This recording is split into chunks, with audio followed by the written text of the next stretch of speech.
गजानन स्वामी की जय। बोलिए गणेश भगवान की जय। वक्रतुंड महाकाय, वक्रतुंड महाकाय, सूर्यकोटि समप्रभ, निर्विघ्नं कुरु मे देव, सर्वकार्येषु सर्वदा। गजाननं भूतगणाधिसेवितं, गजाननं भूतगणाधिसेवितं, कपितजम्बूतफलचारुभक्षणम्, उमासुतं सूत्रविनाशकारकं, नमामि विघ्नेश्वर पादपङ्कजम्।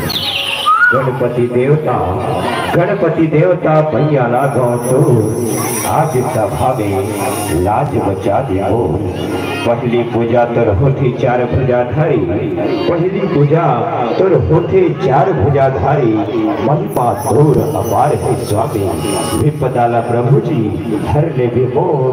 गणपति देवता भैया लागो तो, भैया लागो तो, धोआ धोआ चौर चखाओ, धोआ धोआ चौर चखाओ, संग में बेल पतिया, सुमरा संग में भोले बाबा, औदाई पर्वतिया, बिगड़ी के बनैया, बिगड़ी के बनैया, विनती करो आज तोर।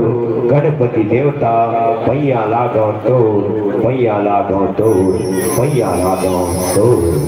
नित्य बोलो गजानन स्वामी की जय। बोलिए अम्बे मैया की जय।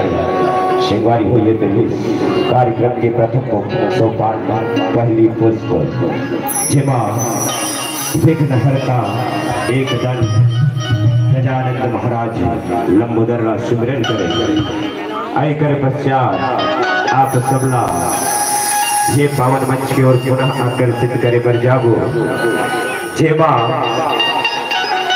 ज्ञान के देवैया, बीना के बजैया और वज्र की सवारी, जिला संगीत के महादेवी माँ सरस्वती के नाम में पुकारे जाते, दोहराई जाती।